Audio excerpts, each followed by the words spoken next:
한 주간도 평안하시고 또 이제 새로운 한 주간이 시작되는 주일입니다. 은혜 충만히 받고 또 많이 추워지고 또 여러 가지 방역 문제로 고심거리가 많지만은 은혜 가운데 잘 준비돼서 하루하루 살아가는 저 여러분이 되기를 축복합니다.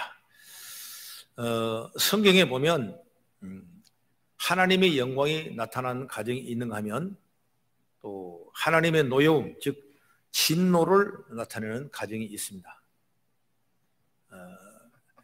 한나가 기도할 때 사무엘이라는 아들을 얻었는데 그때 당시에 제사장이 누구냐? 바로 엘리 제사장이라는 사람이. 근데 그 아들들이 비느하스 홈리라는 두 아들들인데 그들이 하나님의 말씀을 따라가지 않은 거예요. 그렇게 해서 사무엘상 2장 이하의 말씀 보면 아들들이 여호와를 알지 못하여 행실이 나쁘도다 이렇게 되어 있습니다. 여호와를 알지 못하여 행실이 나쁘도다. 그 아버지 엘리는 당시 실로의 최고하는 제사장이고 하나님 일을 맡아가는 제사장인데 아들들은 하나님을 알지 못하여 행실이 나쁘도다 이렇게 됐습니다. 그리고 블레셋이 쳐들어왔을 때 이스라엘 백성은 블레셋을 빼앗기고 맙니다. 이 법궤를 빼앗기고 말아요. 그리고 나서 그 전투에 홈리와 비느하스가 죽습니다. 그 소식을 전령이 엘리사에게 알리는데 큰일 났습니다. 두 아들이 죽었습니다. 우리 법궤도 빼앗겼습니다. 근데 90이 넘은 엘리사는 놀래가지고 의자에 앉아있다가 뒤로 넘어져서 목이 부러져 죽었다. 이게 성경의 우리 얘기예요. 좀 잘 됐으면 좋겠는데, 좀 하나님의 영광이 일어났으면 좋겠는데 하나님을 알지 못할 때 이런 엄청난 비극의 역사가 일어난 걸 가정이나 교회나 나라나 똑같은 거예요. 여러분 하나님을 알아가십시오. 하나님을 철저히 믿으십시오.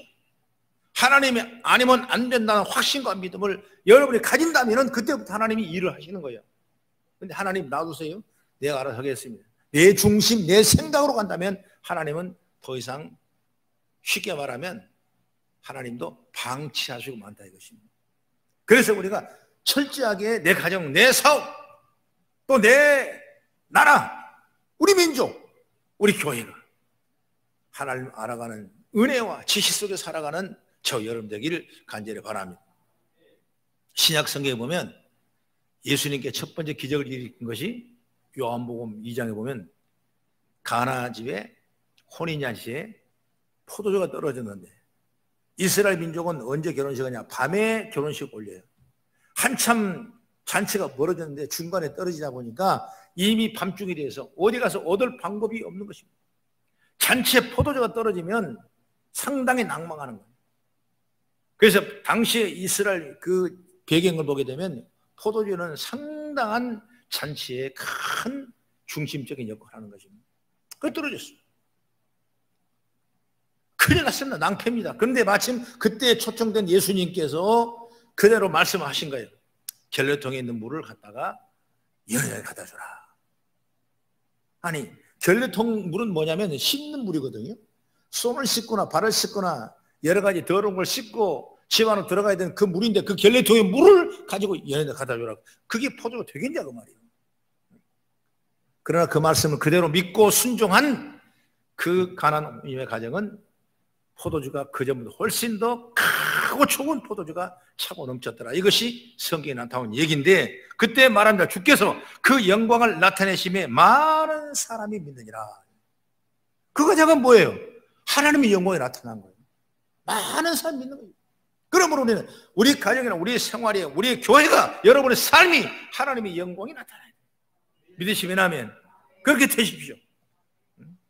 그 주님을 초청하고 주님과 손을 꼭 잡고 주님 맡기면 주님께서 영광을 나타내시는 줄로 저는 믿습니다.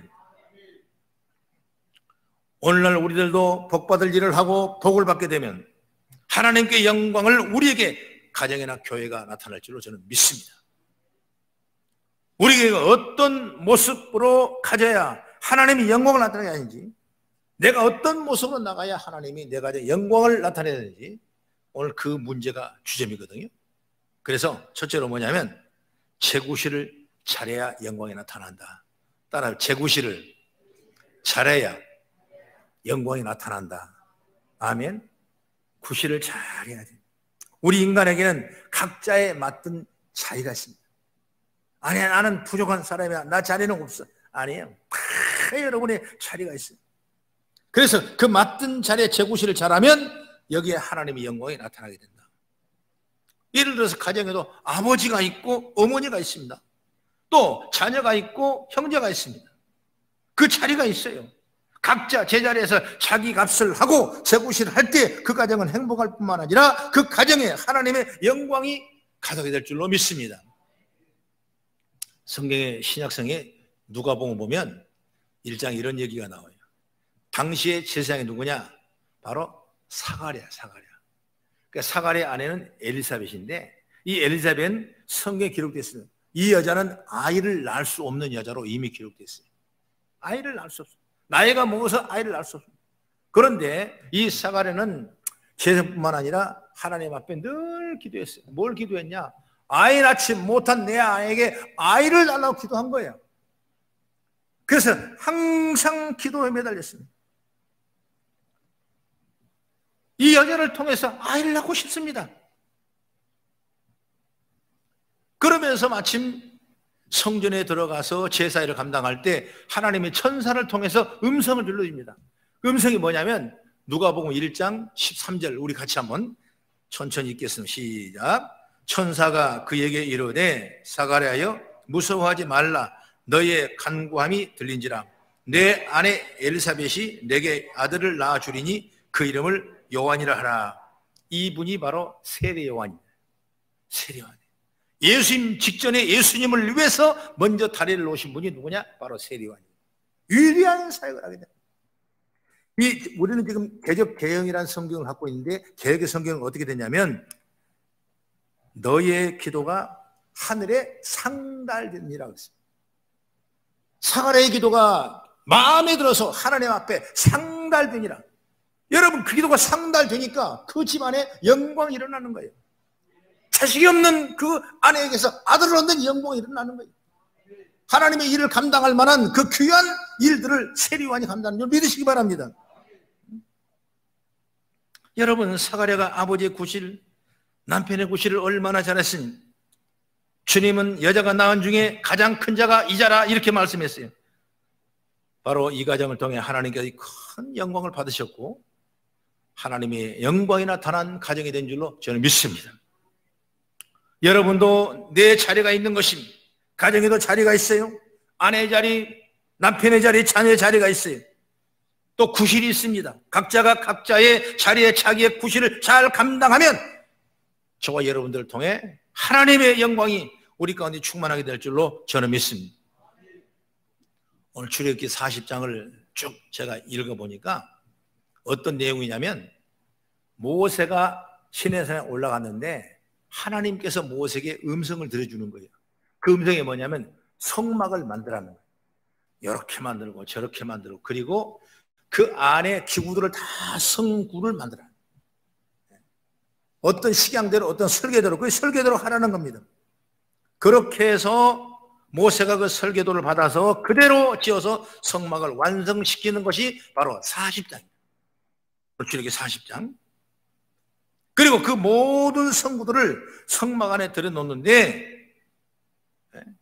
우리가 성막 한번 성막도를 보면 맨 위에가 지성소가 있어요.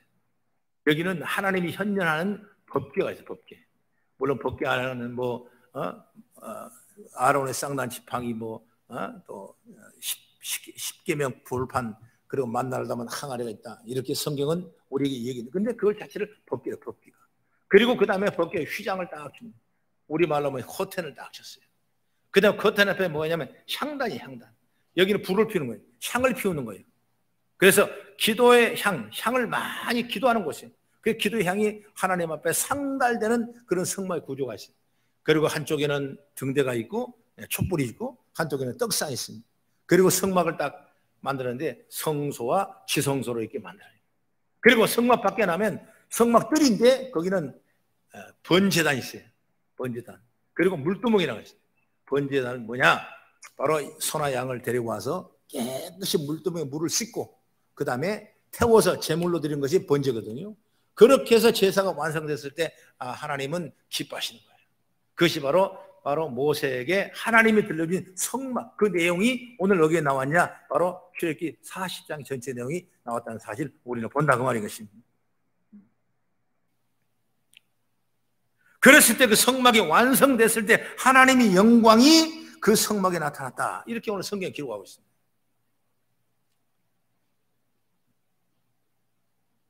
오늘날 우리의 예배당을 성막이고 보시면 성막 안에 하나하나의 성구들은 바로 뭐냐? 저와 여러분의 자신들이에요. 할렐루야. 저와 여러분의 자신들이 바로 성구들이에요. 교회 안에는 각자의 자리가 있습니다. 목사의 자리가 있고 장로의 자리가 있고 집사의 자리가 있고 성도의 자리가 있어요. 권사의 자리가 있어요. 봉사의 태도는 같지만은 분야가 다른 겁니다. 각자 자리에 맡겨진 봉사와 제구실을 잘하면 이 교회를 통해 하나님께서 영광을 받으시고 하나님께서 영광을 분명히 나타나게 될 줄로 믿습니다. 그렇게 해서 우리가 사는 거예요. 여러분, 우리는 잠깐 몇 날 동안 몇 년 동안 사는 것이 아니에요. 영구히 사는 거예요. 그리고 다음 세대가 큰 축복받아요. 이걸 우리가 안다면 정말 내게 받은 하나님의 은혜의 은총이 내 자리에서 뭔가 좀 더 고민해보고 또 생각해보고 주님이 기뻐하시니 뭘까를 또 믿어보고 그걸 실천하고 순종할 때 그 다음에 하나님의 영광이 일어나는 거예요. 인생에 사는데 공짜는 없지 않습니까? 하나님께서도 우리를 구원하시다 그냥 공짜로 구원하는 것 같지만은 아니에요. 값진 예수님의 피를 흘리시고 죽기까지 감당했을 때 우리를 구원의 은총 주인을 믿으시기 바랍니다. 그리고 사는 사람. 그래서 우리가 그 믿음을 사는 거예요. 저와 여러분들이 이런 생각을 가지고 각자의 자리에서 저 여러분의 제구실을 잘하고 죄 영광이 충만한 은혜가 있기를 간절히 축복합니다. 그러면 우리 거성교회 하나님이 영광이 나타날 것입니다. 하나님의 진노가 나타나면 이 진노는 누가 당한 겁니까? 바로 우리가 당하는 거예요. 영광이 나타나면 누가 영광을 받으십니까? 바로 저와 여러분이 영광을 받는 줄 믿습니다. 여러분 가정에서 반드시 마찬가지예요. 내가 맡은 자리가 있고 내가 할 구실이 있어요. 그걸 잘 해보십시오. 그러면 혼동하면 안 되는 거예요. 큰 병이야. 자식은 자식대로 부모는 잘 씁니다. 하나님 축복 나타나. 제가 얼마 전에 어떤 청년한테 그런 얘기를 했어요. 내 아버지를 잘 섬기라. 하나님이 복 주신가 봐라. 아마 그거 잘 섬길 것 같아. 하나님께서는 섬기는 자에게 더 큰 은혜를 주시는 거예요. 할렐루야. 나는 우리 모두가 여러분 삶 속에 하나님의 영광이 나타나기를 간절히 바랍니다. 회사에서도 마찬가지입니다. 제 자리에 제 구실을 각자가 잘 감당할 때 하나님의 복이 임하는 것입니다. 교회 안에서 마찬가지입니다. 우리가 주어진 사명을 잘 감당할 때 교회는 하나님의 영광이 가득 차게 될 줄로 저는 믿습니다. 하나님의 영광이 여러분과 여러분 가정에 넘치도록 나타날 줄로 저는 믿습니다. 한번 믿고 가자. 하나님이 축복하십니다. 여러분, 있어서 많아서 넘쳐서는 것이 아닙니다. 여러분, 작은 믿음 같지만 내가 열심히 하고자 노력하면 하나님이 힘도 공급해 주시고 필요한 여건도 황해도 공급해 주시고 그를 의지를 하나님 주신 줄로 믿습니다. 안 하는 것입니다. 여러분 자리가 귀한 자라는 사실을 늘 깨달은 기회가 열리기를 간절히 바랍니다. 그 다음에 두 번째로 거룩으로 영광을 나타내야 한다. 합시다. 거룩으로 영광을 나타내야 한다. 여러분 찬송 성경 들고 아무리 급하다고 뛰지 않고 천천히 다니면서 거룩한다 해서 그 사람이 거룩한 거 아니에요. 조용하다고 거룩한 것이 아니에요.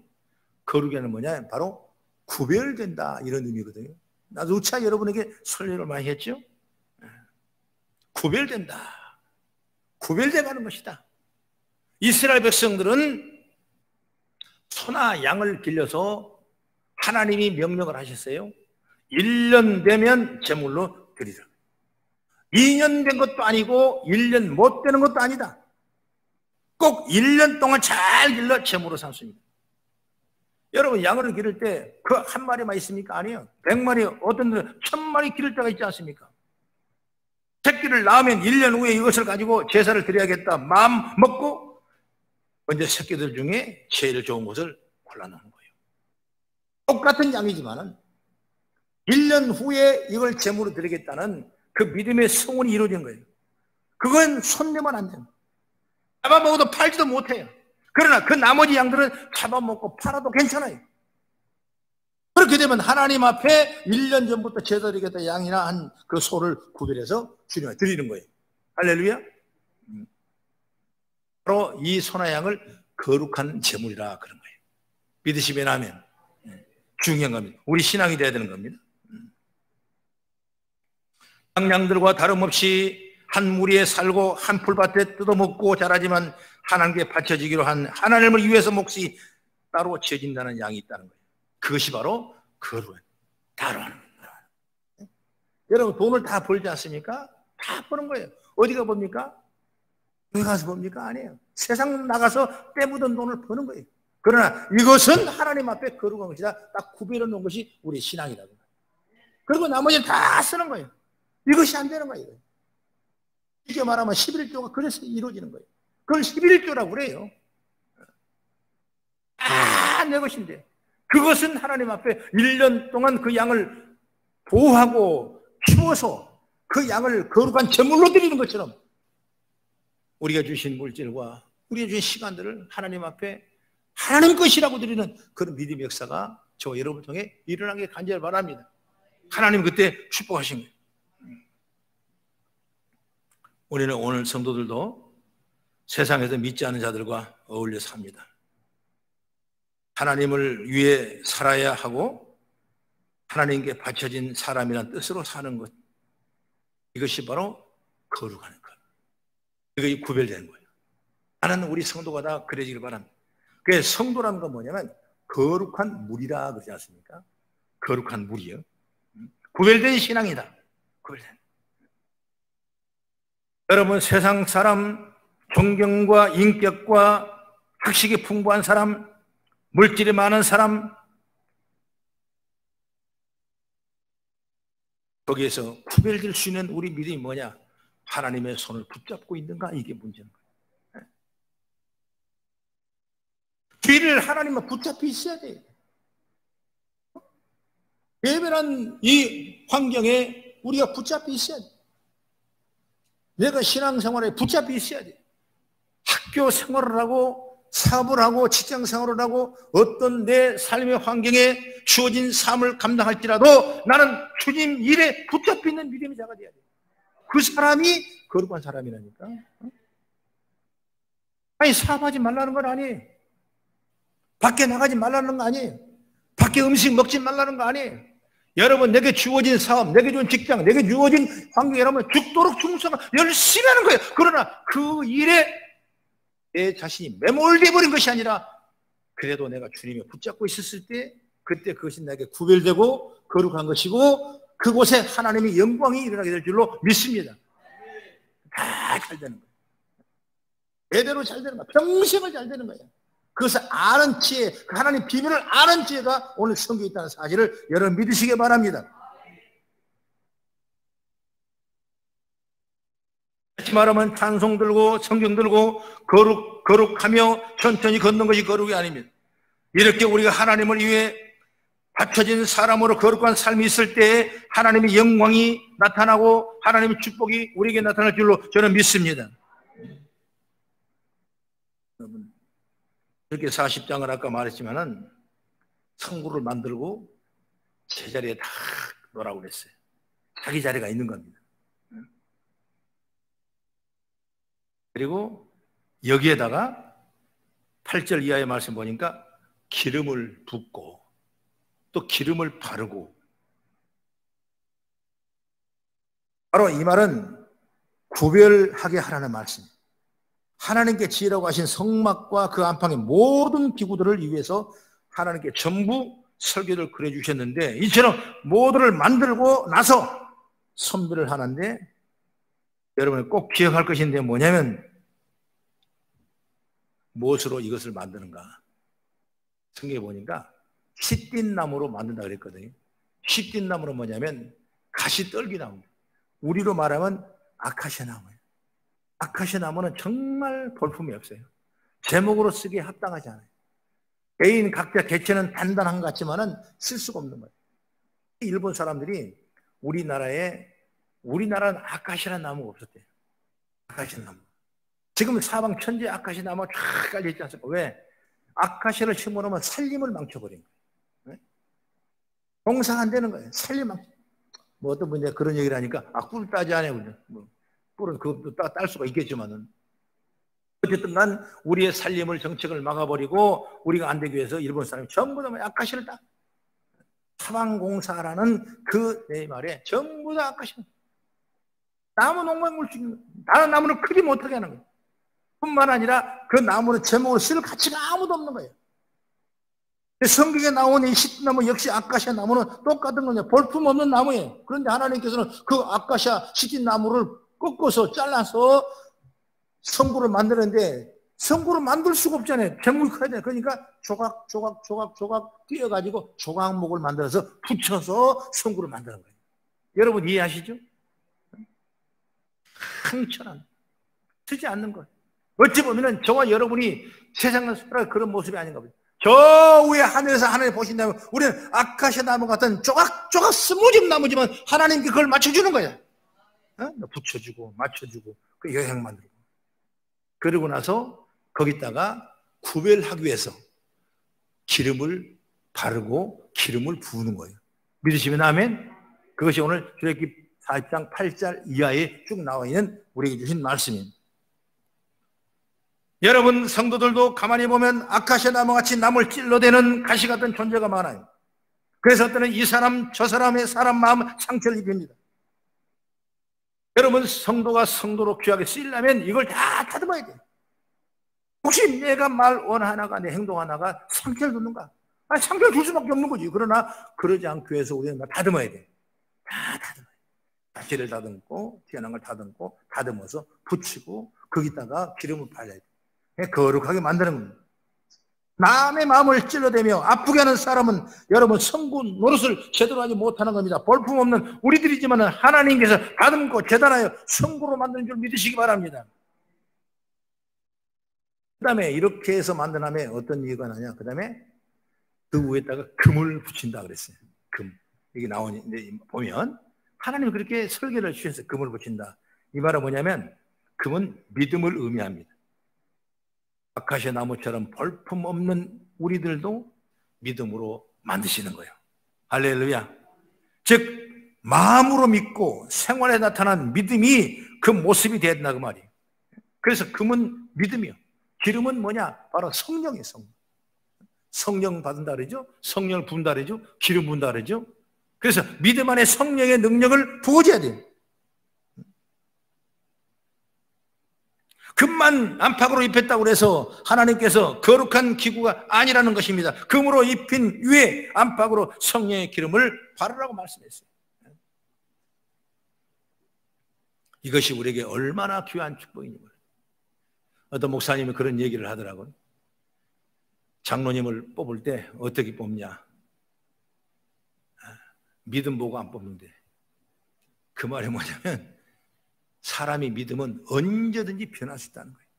그렇게 하늘에 별을 딸 듯 믿음이 충만하다도 어떤 사건, 여건 하나 때문에 낙심되고 좌절해버리고 언제 그랬냐고 본색이 나올 때가 많다.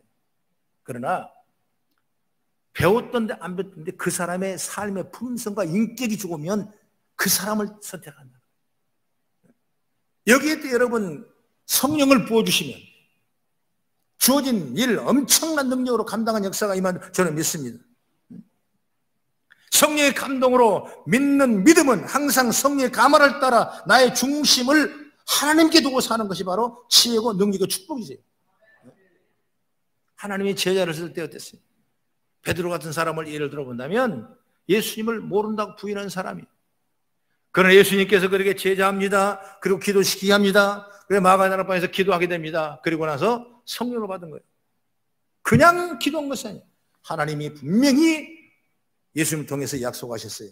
내가 올라가면 나 같은 다른 보혜사를 너에게 부어줄 텐데 그것을 믿고 의지하고 따라 기도하면 성령이 임할 것이다. 성령이 임한 권능을 받고 사마리아에 이르는 땅까지 이르러 너희 증언이 될 것이다. 이렇게 했어요.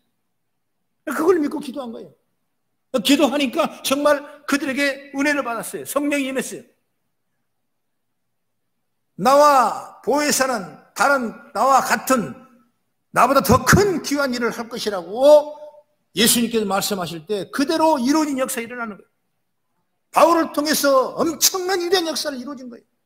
여러분 베드로를 보시죠. 베드로도 마찬가지입니다. 그는 예수를 부인했지만은 사도행전 3장 가게 되면 베드로와 요한이 성문에 올라 들어갈 때 40 동안 안진뱅이가 됐던 그 거린에게 다가가더니 그 거린은 어제나 오늘처럼 내게 주실 동전 한 칩을 원했지만 내게 있는 것을 은과 금이 아니에요. 예수 이름을 내게 주노니 일어나 걸으라. 손을 잡아줬어요. 여러분 이런 역사는 예수님께 병든 자를 고쳤던 것처럼 베드로가 성령을 받으니까 안진뱅이를 이렇게 놀란 역사가 있는 줄 믿으시기 바랍니다. 뿐만 아니에요. 예수님께서는 나사로 집에 가서 나사로야 살아나라. 나사로 일어나서 나사로 살아나지 않습니까? 사도행전 9장 가면 베드로가 그 일을 감당합니다. 다비다라는 여자가 있었는데 그 여자 죽었습니다. 그러나 다락방에서 그 다비다를 일어나라고 살리는 역사가 베드로를 통해 일어나는 거예요. 예수님과 똑같은 일을 하시는 거예요. 왜 때문에? 여러분 성령이 임하기 때문에 그런 역사는 바로 이것이 우리들이 해야 될 축복인 줄 믿습니다. 여러분 성령이 저 여러분 임하면 우리는 이런 놀라운 일들을 감당하게 될 줄로 믿습니다. 여러분 사업하시면 성령을 모시고 하십시오. 공부하신 학생들 성령을 모시고 하십시오. 내게 능력해서 모든 걸 할 수 있다는 확신과 믿음이 우리에게 임하게 될 줄로 저는 믿습니다. 성령께서 내 생활을 내 중심으로 내 소욕에 따라 살아갈 때 근심하는 거예요. 그러니 성령의 감동적 안팎이 기름을 발라진 것처럼 성령으로 충만한 사람이 하나님의 도구로 쓰여지고 오늘 성구처럼 시든 나무로 만든 성구처럼 귀하게 쓰임받은 능력이 된 줄로 저는 믿습니다.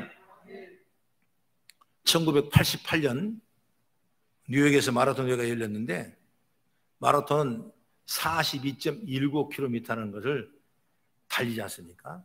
인간의 최대의 마지막 끝까지의 모습을 나타내는 것이 바로 42.19km. 더 이상은 없습니다. 그것이 최선의 방법. 그런데 여기에 린다라는 한 여자 자매가 태어날 때 지체장애를 태어났는데 걷지도 못하고 항상 목발을 짚고 다니잖아요. 그런데 그가 은혜를 입고 나도 그 마라톤에 참여하겠다. 그게 참여했습니다.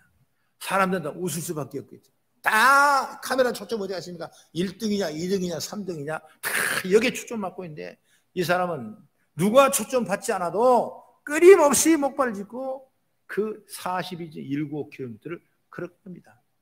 시간이 얼마가 걸리냐면 11시간 반이 걸렸대요. 빨리 다니는 사람은 2시간 좀 넘게 걸리는데 11시간 반 동안 목발을 짚고 다니는 거예요. 그런데 카메라를 걷지 않고 계속 그 사람을 비춰주는 거예요. 정치 사람들도 그 사람 보고 있고 대통령도 그 사람 보고 있고 모든 국민이 그 TV의 초점을 그 사람 맞추는 거예요. 그 어린 한 사람을 붙여주는 거예요. 그리고 이 피니시 라인에 도착해서 탁 죽을 수가 없는 거죠.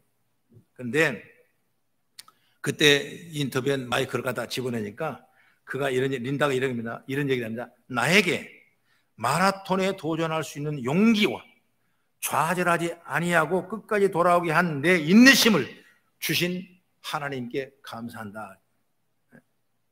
자기 의지로 되겠습니까? 내가 참는다고 여러분 됩니까? 내가 이 불구한 사람이 40.19를 뛰어 되겠습니까? 아니. 그는 오직 하나님 중심에 하나님이 나를 도와달라는 그 믿음 가운데 끊임없이 한 발짝 한 발짝 재촉했을 때 그런 놀라운 영광을 올리는 아름다운 모습이 될 줄로 믿습니다. 여러분 린다에게 무슨 감사의 조건이 있겠습니까? 내가 내 자신을 중심으로 삼고 살면 모든 것 불평과 원망뿐인 것입니다. 그러나 하나님 중심으로 살기 때문에 환경을 극복하고 악조건이라도 이런 모습에서 감사할 조건을 찾을 수가 있었던 것입니다. 여러분 뭔가 다르지 않습니까? 바로 이런 믿음을 같이 하고 말이에요. 사람이란 게 불평을 한번 시작하고 원망을 시작하면 계속 나오는 거예요. 그래서 저주가 3, 4대 이르는 거예요. 계속. 그러나 끊어버려야 돼. 저주 실타래를 끊어버려야 돼. 불평의 실타래를 끊어버려야 돼. 아니다. 그래서 성경의 말씀만 보면 여러분 잘나고 똑똑하고 많이 받아서 감사합니다. 아니에요.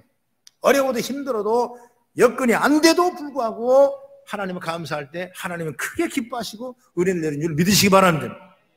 뭐가 나와 무성치 못하고 밭에 소출이었고 양이었고 우리의 송아지 없을지라도 나는 여호와가 나를 구원하신 것 때문에 나는 감사하다는 거예요. 네? 오늘 여러분이 주님의 귀한 성구 도구로서 하나님의 자녀로서 오늘 예배하는 귀한 자리에 하나님을 아버지라 믿고 자녀된 우리였다는 사실을 생각할 때 여러분 얼마나 감사하는 거예요. 그거 생각하시면 되는 거예요. 오늘 뭐 잃어버렸다? 뭐 실패했다? 손해봤다? 이거 생각한다면 안 되는 거예요. 그래. 주신도 하나님이시요 거두신도 하나님이요 은과 금은 다 하나님 것이라. 오늘 믿음으로 죄를 받아 승리하는 여러분이 되기를 주의 이름으로 축원합니다. 여러분도 항상 성령의 감화를 받아서 하나님의 중심에 두고 거룩한 삶을 살아가면 하나님의 영광이 저와 여러분 우리 교회 가정에 충만히 나타날 줄로 저는 믿습니다. 그 다음에 마지막 세 번째 따라합시다. 순종으로 영광을 나타내자. 아멘. 다시 말하면 출애굽기 40장은 모세가 하나님께 받은 명령대로 성구를 다 만들고 그리고 모두가 제자리에 다 났어요. 다시 말하면 하나님께서 명령하신 대로 다 되었습니다. 모세가 처음부터 끝까지 순종했다는 뜻이죠. 이처럼 순종할 때 하나님의 영광이 나타날 줄로 믿습니다. 오늘날 우리들도 하나님의 말씀에 철저하게 순종할 때 하나님께서 영광을 받으신 것이고 또 순종하는 사람을 통해 하나님의 영광이 나타나게 될 줄로 믿습니다. 노아 시대를 한번 보십시오. 노아는 하나님의 말씀을 듣는 거예요. 그 말씀이 떨어진데 그 말씀이 얼마나 지키기 어렵겠습니까? 아무런 도구도 없고 그럴 만한 환경도 없고 여건도 없고 사람도 없는데 불구하고 어느 누구도 노아를 편에 선 사람이 아무도 없는데 오직 하나님의 말씀을 듣고 아라산 중턱에 큰 방주를 진 역사입니다. 120년 동안 그 방주를 지는 겁니다. 여러분 그동안 어떤 사람들이 원망하고 불평하고 욕을 하고 핀잔하고 야단을 쳤겠습니다. 그러나 하나님 말 듣는 거예요. 결국 여러분 노아 방주 완성이 됐을 때 모든 지면에 호흡이 있는 건 다 죽었지만 그 방주장은 다 나은 영광이라는 줄 믿으시기 바랍니다. 그것이 바로 우리에게 필요한 거예요. 그래서 성경은 우리에게 그런 말씀을 주시는 거예요. 그래서 순종하는 거예요. 나만 장군도 보십시오. 엘리사가 요단강에 물을 들어가서 일곱 목욕하라고 했을 때 그 말씀대로 결국은 순종했을 때 여러분 아무도 해결하지 못한 나만 장군의 문두배 깨끗하게 나은 역사가 일어난 줄 믿으시기 바랍니다. 이거 순종했습니다. 하나님은 하지 못할 일을 우리에게 요구하신 것이 아니에요.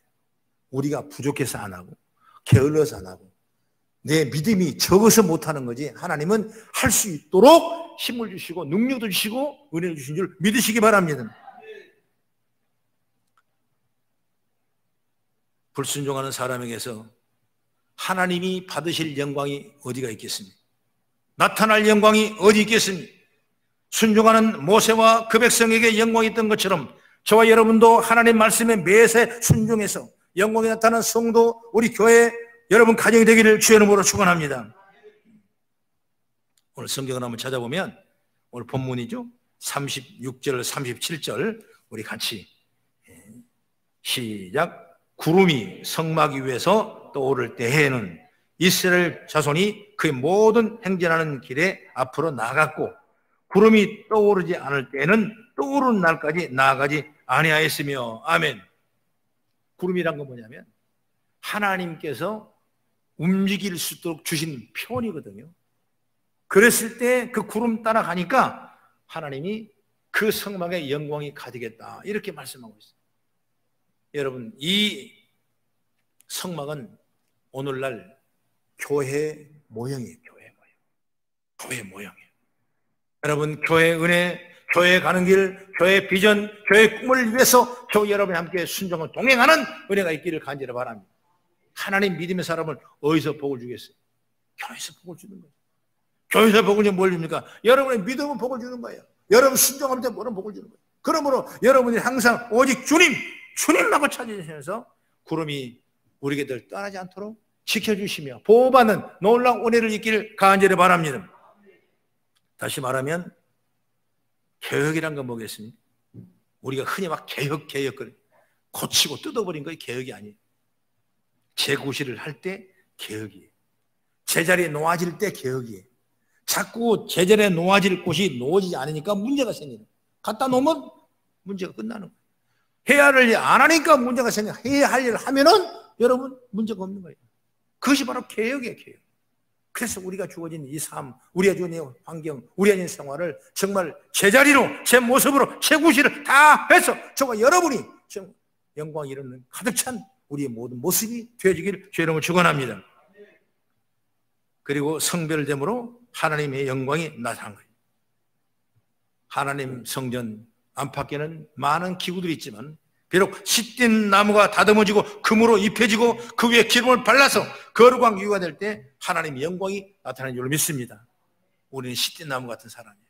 그러나 금으로 입혀지고 기름을 발라주셔서 정말 성령에 충만한 개개인의 모습에 있을 때 하나님의 영광이 드러나게 될 줄로 믿습니다. 그리고 세 번째, 순종할 때 하나님의 영광이 나타난다. 오늘 세 가지 주제로 말씀을 드렸어요. 오늘 2020년이 얼마 남지 않은 시간에 우리는 기로에 서 있습니다.